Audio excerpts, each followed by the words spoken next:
साथियों, जय विज्ञान। हम सुन रहे हैं रश्मि और प्रथाओं पर सीरीज, जिसके आज दूसरे भाग पर हम चल रहे हैं। क्या हमारी जो श्रद्धा है वास्तव में भय मिश्रित है, और ये किसने बनाई? हमारे ऊपर तो लाद दिया गया ये कि श्रद्धा करो ईश्वर पे, भगवान पे, उनकी कथा सुनो, उनके नाम का व्रत करो, ये फल मिलेगा, और अगर नहीं करते हो तो सुनो, तुम्हारा नुकसान होगा, दंड मिलेगा। और देखा जाता है कि जो लोग समाज में इन कथाओं पर विश्वास नहीं करते हैं, व्रत नहीं करते, तीज त्यौहार नहीं करते हैं, उनके अड़ोसी पड़ोसी लोग बहुत उनको टॉर्चर करते हैं। अरे तुमने तो ये किया नहीं, पता नहीं ऐसा हो जाएगा, अगर तुमने व्रत नहीं किया तो वैसा हो जाएगा, अगर फला फला तुमने बेलपत्र नहीं चढ़ाया, इस तरह से पूजा नहीं की, उस तरह से पूजा नहीं की, और ब्राह्मण को तुमने दान नहीं किया, तुम्हारा ये हो जाएगा, तुम्हारा वो हो जाएगा, तुम्हारा नुकसान हो जाएगा। इतना भय डाल दिए हैं लोगों के दिमाग में, तो भय के कारण वो ज़बरदस्ती श्रद्धा करता है पत्थरों पे, ईश्वर पे, भगवान पे, देवी देवताओं पे। जबकि श्रद्धा विषय वास्तव में क्या कभी ने कहा है कि विवेक रूपी श्रद्धा होनी चाहिए। रस्सी को रस्सी जानो, सर्प को सर्प कहो। पहले जान लो, जिसकी तुम पूजा करने जा रहे हो उसको जान तो लो, फिर विश्वास करो, फिर श्रद्धा करो, तो बात समझ में आती है। पर लोग कहने पर से मानते चले आ रहे हो। मानने का मतलब आपने जाना नहीं है, और मैं चाहता हूँ कि लोग जानने की यात्रा शुरू करें।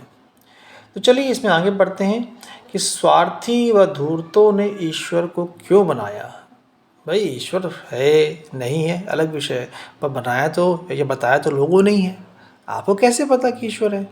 आपके पुरखों ने बताया, आपके घर में आपके माता पिता ने बताया, उनको उनके माता पिता ने बताया, सबको उनके पुरखों ने बताया, और समाज भी आपको बताता है, आपके गुरुजन भी बताते हैं आपको।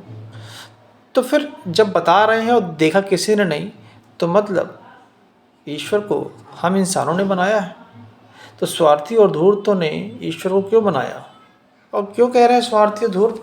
क्योंकि उन जो है ही नहीं है, अभी जब देखा नहीं गया, सुना नहीं गया, और उसके विषय में किसी ने बताया तो ज़रूर कुछ का स्वार्थ रहा होगा। अब क्या रहा है देखते हैं कि हमारे देश का यह बहुत बुरा समय रहा कि यहाँ अनेक स्वार्थी व धूर्तों ने अपनी सूझबूझ से कई ईश्वरों की सृष्टि की और विभिन्न पाखंडपूर्ण धर्मों को चलाया। शुरू से ही पारस्परिक भिन्नता, भेदभाव व फूट के बीज बोए। पहले तो समय समय पर ईश्वर के अवतार प्रकट होते ही रहते थे। ये अवतार और कोई नहीं बल्कि इस संसार से भागे हुए व्यक्तियों के दिमाग की उपज थे, या उस समय के सबसे बलवान और शक्तिशाली व्यक्ति थे। किंतु उनको चाटुकारों ने ईश्वर और भगवान की उपाधि से देकर साधारण व्यक्ति से इतना ऊपर उठा दिया कि वे सदा सदा के लिए पूजा के पात्र बन गए। और हुआ यही है।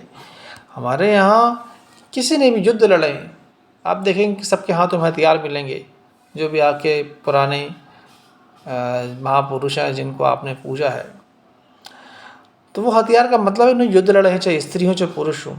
अब उन्होंने अपने समाज के लिए किया, अपने संगठन के लिए किया, अपने गांव के लिए किया, अपने कबीले के लिए किया। युद्ध में जीते भी, हार और मारे भी गए, ऐसा भी हुआ है। तो उनकी पूजा शुरू हो गई, उनका महिमा मंडन शुरू हो गया, और उनके विषय में लोगों ने तरह तरह की बातें करनी शुरू कर दी, और फिर धीरे धीरे उसमें चमत्कार जुड़ गया, उसके विषय में लिखा जाना शुरू हो गया, और आज उन सब बातों का एक समाज पर और हमारे मानस पर एक विश्वास बन गया है कि ऐसा हुआ था। तो मूर्ख बनाने के लिए अवतारों की कल्पना भी हुई। इन अवतारों को सर्वव्यापक सर्वशक्तिमान बताया गया। फिर विभिन्न दर्शन शास्त्रों को रचा गया। उन दर्शन शास्त्रों में सत्य कहाँ तक प्रमाणित है ये तो पता नहीं, किसी को नहीं पता है। बस कह दिया गया और लिख दिया गया, पर उसकी प्रामाणिकता क्या है? कुछ भी नहीं। इनमें से फिर कितनी शाखाएं इन धर्मों से, इन ग्रंथों से निकली, कई उपशाखाएं निकली। इनको लेकर कितने ही मत और संप्रदाय बन गए। जिसका दाव लगा उसी ने अपना झंडा गाड़ दिया, लोगों को गुमराह किया। वेदों को मानने वाले भी अद्वैत, विशिष्ट अद्वैत, द्वैत, द्वैताद्वैत, शुद्ध अद्वैत आदि कई संप्रदायों में बट गए। 127 संप्रदाय, 13 अखाड़े हैं साहब, और छोटे मोटे कई पंथ हैं सो अलग। तो इस पर भी आश्चर्य तो यह है कि इस मतावलंबी का यह दावा है कि वही अंतिम सत्य है। अब देखिए यहाँ हमारे यहाँ देखिए विभिन्न तरह के संप्रदाय और पंथ बने, कई तरह की मान्यताएं बनी, सामाजिक रीतियाँ बनी, ईश्वर को लेकर और अंतिम सत्य को लेकर कई तरह के पंथ बने। अब सत्य तो एक ही होता है, तो फिर इतने सारे सत्य कैसे हो गए? हर किसी को लगता है कि वही सत्य है, हर संप्रदाय वाले को लगता है कि उसका संप्रदाय सही है, उसकी मान्यता सही है, उसकी धारणा सही है। तो जब एक ही सत्य होता है तो फिर इतने सारे सत्य कैसे? क्योंकि हर किसी को अपना सत्य सत्य लग रहा है, हर किसी को अपना मत, अपना विचार सत्य लग रहा है, सही लग रहा है। तो फिर सही तो कोई एक ही चीज़ होगी, या तो फिर कोई चीज़ सही नहीं है। तो लोगों ने अगर एक सत्य को सत्य माना होता तो फिर वो दूसरा संप्रदाय, दूसरा पंथ क्यों खड़ा करते हैं?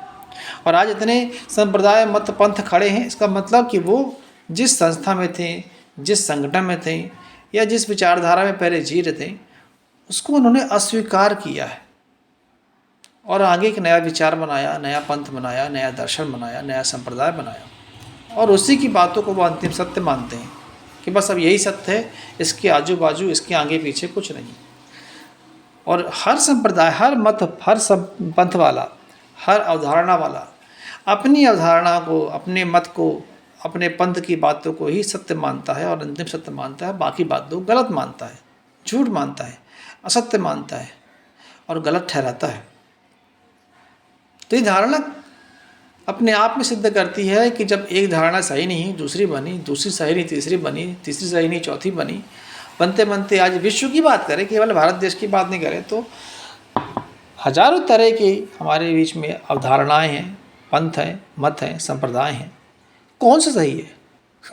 या तो फिर कोई सही नहीं है, या तो फिर सबको सही मान लो कि सब ने अपनी अपनी यात्रा की है और एक सत्य तक पहुँचे हैं आखिर में, और वही उनके लिए सत्य है।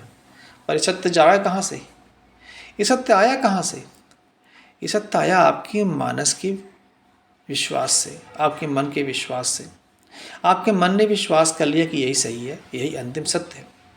क्योंकि मन का स्वभाव होता है कि मन को बार बार जो चीज़ बताई जाती है, बार बार जो चीज़ रटाई जाती है, बार बार जो चीज़ दिखाई जाती है, बार बार जो सुझाव दिए जाते हैं, उसको वो एक दिन सत्य मान लेता है। और जब सत्य मान लेता है, उस पर उसका विश्वास खड़ा हो जाता है, फिर उसको दूसरा गलत लगता है और खुद को वो सही कहता है, खुद के मत को वो सही कहता है। तो ये क्या है? किसी सलाह को बार बार सुनने के बाद उसका विश्वास में बदल जाना, इसी को तो सम्मोहन कहते हैं। तो ये सब तो सम्मोहन ही है, ये सब सम्मोहित हैं जितने मत और पंथ और संप्रदाय वाले हैं। और आज सम्मोहन के वशीभूत होकर इन्हें अपना मत पंथ सही लगता है, इन्हें अपनी अवधारणा सही लगती है। अब देखा आपने अद्वैत में भी जो अद्वैत वेदांत आया, उसमें अद्वैत एक पंथ बना, फिर विशिष्टाद्वैत बना, द्वैत बना, द्वैताद्वैत यानी द्वैत अद्वैत बना, शुद्धाद्वैत माने शुद्ध अद्वैत बना। अब एक ही चीज़ सही हो तो फिर इतने सारे इसके पंथ, इतने विभाग कैसे होते हैं भाई? और सारे पंथ वाले अपने आप को सही कहते हैं कि वही सही है, बाकी सब गलत है, अंतिम सत्य उन्हीं के पास है।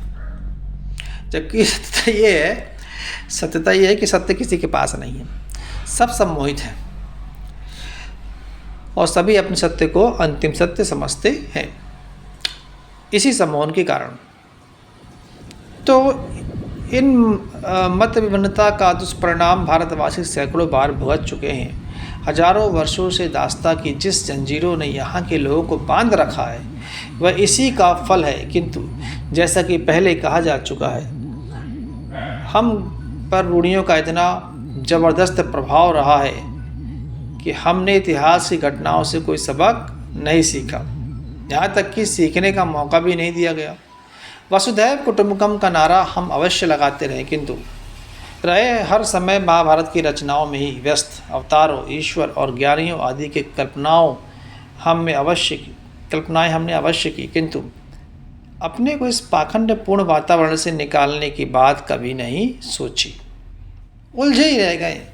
इतना विज्ञान आगे बढ़ गया, आज टीवी पे कई चीज़ आप देखते हो, इंटरनेट भी है, लेकिन आप कहते हो नहीं, वो जो कथाएं हैं, जो कहानियाँ हैं, वो जो किताबों में लिखा हुआ है, ग्रंथों में हमारे, वही सही है, उसी को आप सही मानते आ रहे हो, उसमें जो लिखी बातें हैं। कभी सवाल ही नहीं किया आपने कि ये अवतार कैसे होता है, कि ये रचनाएं की गई तो रचना करने वाले ने क्या देखा था, कहाँ देखा था ईश्वर को। ये जो कथाएं लिख रहा था कैसे, क्या उसके सामने घटनाएं घट रही थी। जब वो अपने से भी पिछले समय, पिछले काल की बात लिख रहा है तो ज़रूर सुनी सुनाई बातें रही होंगी, क्योंकि उस समय टीवी थी नहीं, उसके पहले लिखे भी नहीं गए थे। लिखने वाला जब लिखने बैठा तो सुनी सुनाई बातों को सुन के सत्य मान के ही लिख रहा था। तो कभी हमने जो सुना था उस पर सवाल ही खड़े नहीं किए। अगर हम सवाल करते तो हम सत्य तक पहुँचते, शायद फिर हमारे ग्रंथ इस तरह के नहीं होते हैं जिस तरह के आज है।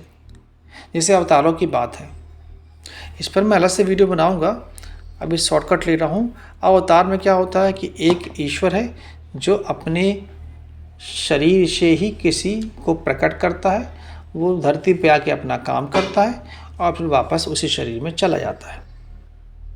अब आप बताओ, कभी आपने सवाल किया है कि आपके शरीर से कोई निकले और अपना काम करे फिर वापस आपके शरीर में आके शामिल हो जाए? अरे ऐसा होता है क्या? नहीं होता ना। तो कभी आपने सवाल ही खड़े नहीं किए। आज विज्ञान भी सिद्ध कर चुका है कि आपका पिछला कोई जन्म नहीं है और अगला भी कोई जन्म नहीं है।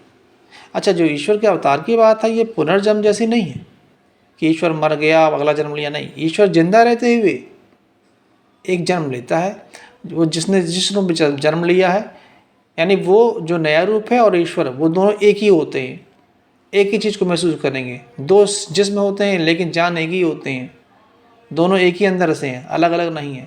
अब वो अपना काम करता है फिर लौट आता है इसी शरीर में। अब सोचो आप जरा, ये तो अवतार की धारणा है। तो इस पर बनाएंगे। तो कभी आपने अगर प्रश्न किए होते हैं तो आप भी सत्य तक पहुंचते हैं और जानते हैं कि अवतार होते भी हैं कि नहीं होते हैं, या अवतारों के मायने क्या है। मैं इस पर नहीं जाऊँगा कि अवतारों के ये मायने नहीं, वो मायने नहीं। मैं तो ये कहता हूँ कि आप जो मायने समझते हो वो सही है कि नहीं, ये बताएंगे हम। और आप यही समझते हो कि अवतार किस तरह से होते हैं, एक शरीर से दूसरा शरीर प्रकट होता है, वो भी घर में नहीं आता, प्रकट होता है बच्चे के रूप में, फिर बड़ा होता है, फिर अपना काम करता है, राक्षसों को मारता है, फिर लौट आता है अपने शरीर में। यही है अवतार।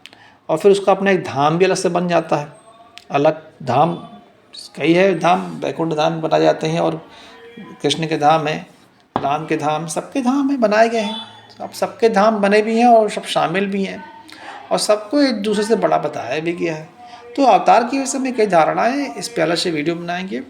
अभी मैं इतने कहूँगा कि आपने सवाल किया होता तो आपको जवाब मिला होता। धन्यवाद।